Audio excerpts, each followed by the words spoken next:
My, what a beautiful day in the neighborhood, huh, kids? The world as we know it may be falling apart, but there is video game stuff going on too, so you of course know which one of those things we'll be getting deep inside of today. Yep, lots of fun stuff to talk about, so it is a good thing that Degreelessness is here to help everyone laugh at it or make sense of it, whichever you prefer. I am, of course, your dedicated and not-so-humble host, the immortal Shanghai Pete, champion of the people, 21st century digital boy, and your good buddy in the mix. Thank you for chilling with us tonight. You know, at first, we were debating whether or not to just make this a generic news thing or to continue in the thumbnail with our our very cheeky theme of a co-video game news. And we were thinking like, man, is this like shit over? Is it, you know, are we past this now? But it seems like the Rona is kind of here to stay, so we figured, fuck it. Best leave it in, keep that mask on. First up, some Twitch bimbo tried to cancel Angry Joe for having the audacity to try and sleep with her. Oh, the horror, right? Ugh. So out of line, Joe. You better not try to hook up with any more women in the future. Didn't you know that's not allowed anymore? Now, in my view, if a girl slides in your DMs after 2 a.m., then spends the following night drinking and partying with you, you are the one fucking up if you aren't trying to smash. Remember, kids, in 2020, dating and flirting are no longer allowed, so be careful out there. Not surprisingly, after Joe responded and announced he'd be pursuing legal action for defamation and libel, as he should, this girl deleted her post and disappeared. Shocking, I know. Wow. You mean to tell me that someone who brought a criminal complaint to the internet court of public opinion instead of an actual court of law or the police was possibly full of shit? Oh, heavens. I just could have never seen that coming, right? You want my opinion? This girl absolutely was trying to clout chase off Joe by deliberately letting him think he could hit. She openly admits to intentionally deceiving him about her boyfriend. And why? Because she wanted him to keep thinking that there's a chance he could smash. If there is another reason to hide the fact that you're in a relationship from someone, especially while you're out drinking and partying, I don't know what it is. She was probably salty that he called her out on it, and maybe none of the leads she picked up that night panned out, so she figured, well, I can guarantee some clout if I try to cancel him, so let's go with that. After all, what the fuck do I care if his life gets ruined? Just another day on the internet in 2020, ladies and gents. What hath we wrought indeed? Anyways, though, I don't really give a shit about Angry Joe at all. I don't watch his content, and I think he's kind of a tool, so who cares? Let's move on. In more entertaining and certainly pleasing news, we did see the first episode of Night City Wire from CD Projekt Red, and mercifully, Cyberpunk 2077 still looks fucking awesome. Thank God. In a truly bizarre twist, though, I've recently seen some remarkably idiotic takes on just why exactly it was delayed this time. Most notably from good old Big Daddy Rich over at Review Tech USA, whom I tend to agree with more often than not on most things. Needless to say, that is not the case here. In a recent video, he posits that the delay is mostly due to a possible agreement with Sony and/or Microsoft to make the game more appealing as a launch title for new consoles. What the fuck are you talking about? Not only is the game going to be released for current gen systems simultaneously, but you also get a free copy of it along with an upgrade for the new systems when they come out. It literally does not matter what generation system you buy it for. In fact, you might even say that buying it for PS5 instead of PS4 would be the lesser choice, as then you wouldn't also get a copy for your PS4. Sure, I mean, you could say, why the fuck would you play it on PS4 if you have a PS5, but maybe your PS5 is in use, you know, your girl's on it, whatever, you want to fire it up on a PS4, I don't know. Either way, if I have a choice when buying a game of whether to get only one copy of it or two for the same price, I'm gonna go with the option that gives me two. And that's also assuming that the PS5 is even out by November 17th. What if it isn't?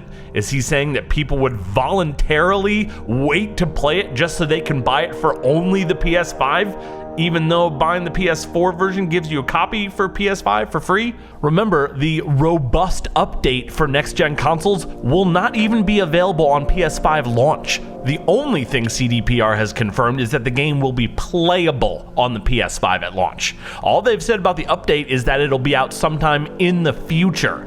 Why would a game that's available on a console that people already own sell more PS5 hardware on launch? Sorry, Richie, while I definitely wouldn't doubt that Sony and/or CDPR are capable of that sort of nefarious market manipulation, God knows fucking anybody is in this day and age, this is still a fucking dumb explanation and makes no sense. Next up, filed under I Am Jack's complete lack of surprise, Naughty Dog and Neil Cuckman are still in full damage control mode for Last of Us Part 2, making for lots of social media hilarity and idiot hijinks to laugh at. Shockingly, even Donkey bent the knee on this one and couldn't resist slobbing the old corporate knob along with the rest of the industry authoritarian sycophants. Maybe I should be surprised, but after he agreed with me on the Final Fantasy VII remake, I thought perhaps his heart really was in the right place. Maybe not. In fairness, perhaps giving it a 0 was a tad hyperbolic on my part, but hey, that's what subjective opinion is for. In my view, the dog shit story was more a neon advertisement for committee design than it was a gripping and unique narrative, and the gameplay loop from 2013 had me yawning after about 15 minutes. Yes, it was an impressive graphical achievement, and seeing the way people react to being hacked apart by a little girl with a machete was admittedly pretty fucking cool. But as I've said so often here, superficial spectacle does not make up for vacant and lazy writing that relies more on tropes than compelling storytelling.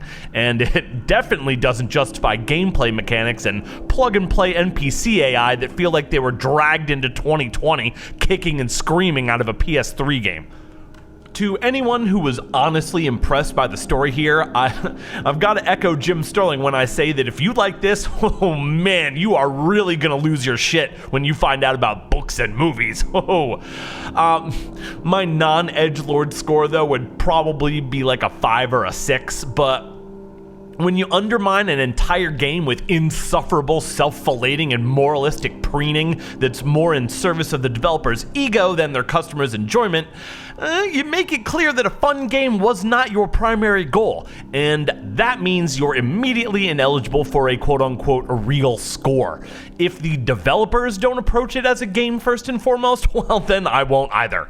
Regardless, some channels appear disturbingly content to continue reporting on all these predictable Naughty Dog developments as though it's news. The establishment sets the narrative and then the rest of these guys just respond to it. You got all these so-called news channels out here pretending everything makes sense and it's some sort of aberration when The Last of Us Part 2 news cycle goes sideways like this. We know better over here. Industry gonna industry after all. All this sociopathic bloodthirst to place blame and dissemble to everyone is just another phase of an all too predictable cycle that anyone following any industry these days should have picked up long ago. And why haven't they? Well, because it pays to cover this kind of bullshit as if it were shocking every time it happens. Keep them clicks, likes, and subs coming. Give me a fucking break. Remember, it goes like this. Game that we've been told will be good comes out. It's not good. Critics insist that it is. We insist that it is not. They then try to get us to fight with each other and forget about the game itself until they can do it all over again. Rinse and repeat. I will not be apologizing for refusing to cover that ridiculous news cycle every single time it happens. I'm off on a tangent though. Anyway, enough about Cuckman's last stand. Let's move on, shall we? Now, speaking of things that I don't care about, Microsoft, as I'm sure a lot of you have heard, shut down Mixer and went all in with Facebook. As any regular viewers of this channel know, with the small exception of a few of my personal real-life friends, I do not watch streaming anything, and I don't give a shit about anything that happens on those platforms, be it DLive, Twitch, Mixer, fucking whatever. If you want a fun rant on why exactly that is, check out my video on the Pokimane vs. It's a Gundam Battle of the Century right over here. Anyways, though, fuck Mixer, fuck Twitch, and who gives a shit? The only thing that I will say, though, is that whenever Facebook adds another notch to its belt, we're all damaged. Facebook is the enemy of every human being, and I hate absolutely everything even remotely related to anything that they do. Let me just tell you a quick story. Way back in the day, me and the homies grabbed an Oculus Rift Dev Kit 2, I think. Not number 1, but it was the Dev Kit 2. And we started fucking around with it in Unity and shit. We were actually having a ton of fun with it, even jury-rigged it to run Skyrim and Half-Life 2 and shit, which was kind of tough to do back then. We even had like a tech demo of a horror game that we were making called Red. It was really awesome. But then Facebook bought Oculus and we never touched it again. It's amazing. Literally any other company on the planet could have bought Oculus and we would not have had that reaction. Facebook was the one company whose acquisition of Oculus could have caused our interest in it to drop to absolute zero immediately. And that's exactly what happened. That is how much I hate Facebook. So, okay, enough about that. Actually, while we're on the subject of streaming stuff, yes, I know that some children's entertainer named Dr. Disrespect got banned seemingly permanently from Twitch. I don't know why. It seems no one else does either. All we do know is that it's likely for good. And to that, I say, hooray, fuck that guy. He's a scumbag, and if he never shows up on my feed again anywhere for any reason, well, I couldn't be happier. I care about this the way your average person cares about, like, a character on Sesame Street leaving, which is to say, not at all, and I was barely aware of it. Lastly tonight, I want to briefly mention what we've been playing around the office recently, and that is a whole fucking lot of the original Deus Ex by Ion Storm from 2000. It may surprise some of you to learn that I've actually never really played this despite my intense love of all things Cyberpunk. 2000 was a weird year for me. I was in between gaming PCs at the time, so somehow this just kind of slipped by. And by the time I thought to go back and check it out, too much time had passed, and you know how hard it is to stomach a lot of the early experiments with fully 3D engines for that time period? Shit just did not age well the way sprites do, and even when they do, it's typically games like the original Quake or Resident Evil that somehow had the happy accident of the technological limitations actually working in favor of the environment and atmosphere of those games. Suffice to say, the original Deus Ex is not really one of them. So I've only really played through the new ones, Human Revolution and Mankind Divided. And as awesome as I thought those were, I'd always heard that they don't really have anything on the original. So when I saw the first game was on sale for like $6 for its anniversary, I picked it up along with GMDX, or Give Me Deus Ex. It's a mod to make it tad more palatable for modern sensibilities. And holy fuck am I impressed. People have not been exaggerating at all about how good this fucking game is. I've been catching myself thinking recently about how hard it has been for me to get into a lot of modern games. I've actually been worrying a little, like, am I seriously getting too old for this stuff? Is that what's happening? This is awful. Maybe it's just that games aren't as good now as they used to be. I know that's a boomer thing to say, and being a millennial, I was naturally a little reticent to fall back on such an absurd aphorism. See, I also grabbed Horizon Zero Dawn last week because it too was on sale for like $10, and I'd always heard great things about it, and my PS4 had been needing some love. I'm probably about halfway through it now, and it's definitely very good, but I don't know, I can't sit and play it for more than like 2 hours at a time before I get kind of bored and want to go do something else. Deus Ex, on the other hand, I've been playing for like 8 hours straight every night for the past week, and I can't put it down. I wake up excited to get back to playing it, and it just made me realize, like, that's how really good games used to make me feel. So, in conclusion, yes, games really are not as good as they used to be, and you should play Deus Ex if you have not. I recommend either the Give Me Deus Ex GMDX mod, or there's another one that's on Steam, I think, called Deus Ex Revision. They're both really good. Links are below in the description if you're into that sort of shit. I can think of few games that truly pull off the action RPG, like FPS hybrid the way this game does.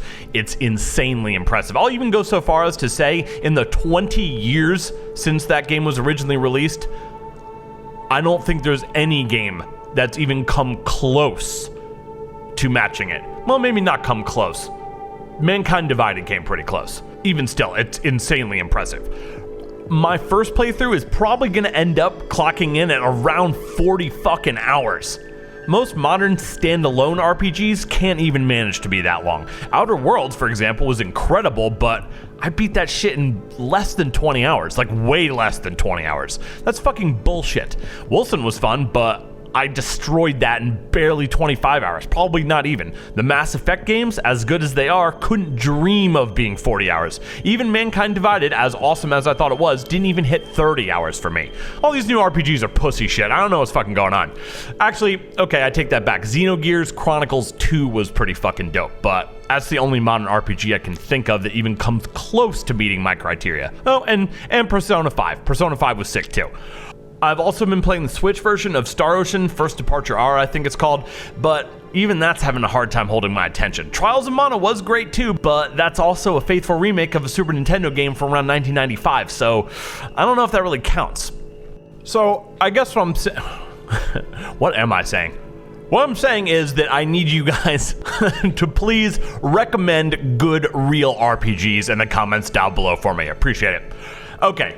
That is our show for tonight, though. Thank you for chilling and spending this little bit of your free time with us. We love you today. We love you all the way.